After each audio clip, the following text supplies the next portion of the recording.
G'day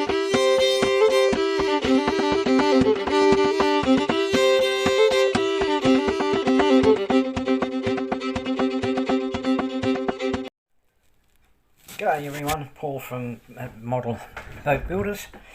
Hope everybody's well and staying safe. It's hopefully nearly over and we can get out and get the boats into the water. We're all probably itching at doing their finished projects. The one behind me, the container ship, of course, is all finished now. So I'm really itching to get it into the water.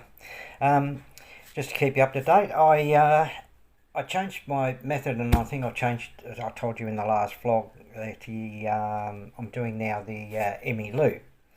Emmylou is a paddle steamer, and I found out later on that my facts were wrong.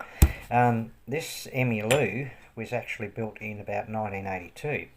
It was rebuilt to follow on from another paddle steamer down there. Some of them were built in early 1900s.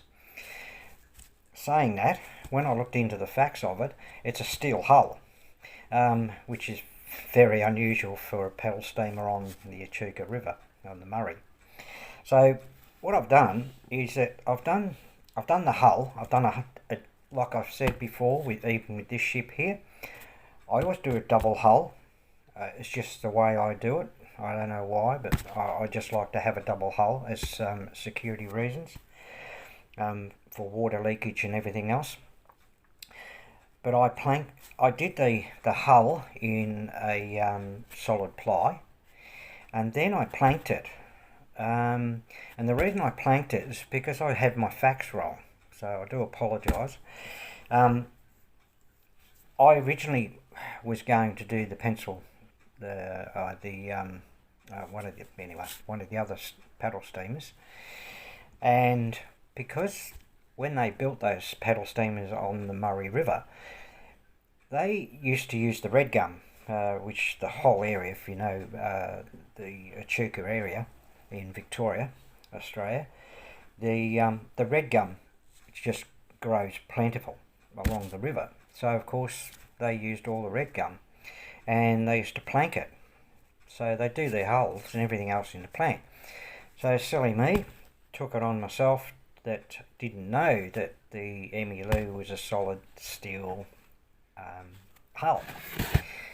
So I thought, well, I'm going to plank it, I'm going to keep it rough. The simple fact is that when they built them in those days, of course, you can imagine cutting it all by hand.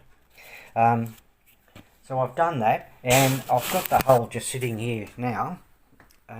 That's the main hull, what I've done so far. It's not, in any model, it's not to scale. As people that would already know my vlogs, I don't do anything by scale. I do everything by photographs, which I have up on my board here, and I also go by video. So I probably play that video 2 or 3 times in a session, just to keep my mind up to scratch on what I'm going to do, the next step, and try and work out scale in my head. So by doing the hull, I thought, I planked it, I've fiberglassed some of it, but I've kept it rough for that simple fact. I know you guys out there, and I've seen some of the work, it's just unbelievable. All the hulls are smooth, nicely finished, nicely painted and everything else. But I thought, we're talking about a paddle steamer here, something that was built in the early 1900s on normal paddle steamers, not the Emmylou. So I wanted to keep it into the rough structure. With what I've done is I'm waiting on a supply of balsa wood actually to do all the cabin area. I'm going to do it easier this time. Normally I use plywood or MDF, which is really hard. You got to cut it all by hand. And so what I've done is that I've changed my methods a little bit. The paddle wheels in this one is steel, where some of them are steel, some of them are timber. So what I've done, I've made the paddles actually all of timber. A lot of work, but I think it'll be well worth it. And what I've done, what I can show you here, is the structure of what I've done so far. I've just put this in to get the idea of the axle, which this won't be the axle, and this is only in a knock-up form at the moment. But what I've done is 2 halves, and everything is timber. So there's your paddles there. We can spin it as such. All cut by hand, or most of it's cut by hand and jigsaw. And then I went out and I just bought the Azito bandsaw, which is behind me here. So very, very happy with it, saving so much work. So now I've got the Azito bandsaw. I'm slowly getting all the tools ready for my, or hopefully we're going to move and get a proper workshop instead of working inside. So what I've done, if you look at these sections here, instead of having them all in line with this one, with the other side, what I've done is I've scattered them. Now when I looked at it, when I look at the paddle themselves, and then you've got another paddle here which has got support, these odd ones have got no support. So I thought, well, to strengthen it, because it's going to need a fair bit of strength in the water, obviously, because it's only going to be a slow motor. I don't want a fast motor. I just want a slow motor, so it'll just spin and the paddle steam will be at a slow rate. So I thought, once I've done that and I've left these exposed, I really didn't like the idea of that for strength wise. So what I've done, here's one here that I've nearly completed. That's the side, as you can see there, exposed. So what I've done, and thank for the bandsaw too, is that I've cut in these sections here and glued them in to fill in and give it extra strength.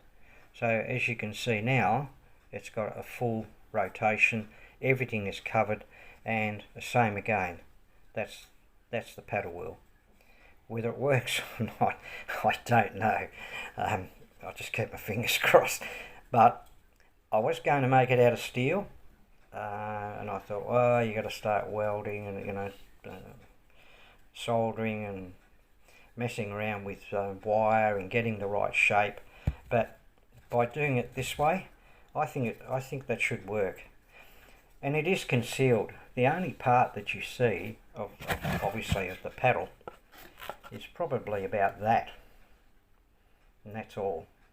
Because once you've got the side of the paddle steamer, and then you've got the main deck, the deck will go right there, and then of course at the top section here you'll have the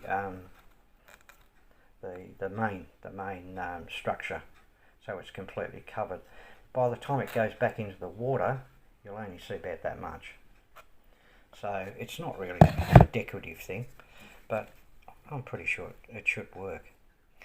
But I'm enjoying it. It's a little bit of hand carving and playing around with it, coming up with ideas as I'm going ahead, because in any of my photos you can't see any of the paddles at all. And I'm sorry I can't remember your name, up in Echuca. He's got a collection of paddle steamers like you would not believe, and they're all immaculate. So I take my hat off to him, and they're really genuine. They're so close to scale and everything else. But I haven't gone by plans, but that's what I've done so far. Done the paddles. I've got the working out all ready for the all the cabins, which is on my workout plan here, and that's actually, this is the main deck area. So that's how big it is, because it overhangs the whole hull by quite a lot, and you probably can't see it, but the paddle, which is this area here, which would then sit in on top of that, and then that's cut out. I'm thinking that the axle, I've had a look at the videos in the Echuca Emmylou. I've looked at the steam engine, which I'm going to put obviously a fake. I'll put I'll make up a fake steam engine in there, and the axle will then, I'm going to run, as it does in the Emmylou, it runs actually along the deck into the main steam engine. And all they've done is, when it's on the deck, is they've boxed over the axle. So I'm going to do the same method, because the axle then will sit flush with the main deck, and it's going to be a lot easier. I'm not drilling into the hull and having risk of water leaks or anything like that. And that's it. Now that's as far as I've got so far. The hull just took me so long. When I made it, I floated it and found leaks, and I tried to re-glass it, but I finally sealed it completely up. So I've got a baffle inside the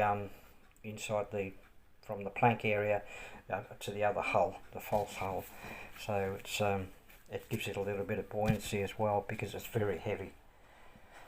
But touch wood, it's like I say, the hull's going to look a little bit rough, which I don't care, because even when you look at the photos now, and if you've ever been on the Emmylou, which I have, it's not straight, clean type of vessel, meaning it's not looking spanking new. It's made to look old, and they've done a beautiful job on it. So hopefully I'll get this timber in the next couple of days, the balsa wood, and I can start doing the upper deck. I'm really looking forward to doing that. So that's it for now. I thought I'd keep you in touch, and I'll press on. I'll have a bit of a break now, and I'll press on later on, and hopefully I'll get these done tonight, and they'll all be sealed. I'll get them painted up, ready to go, and then I'll just wait for the rest of it. So anyway, all the best, and thank you very much, and I'd really appreciate it if you subscribe and like, and we can do a share. All right, all the best, stay safe, and cheers for now from Paul. Bye bye. Like a Hellcat.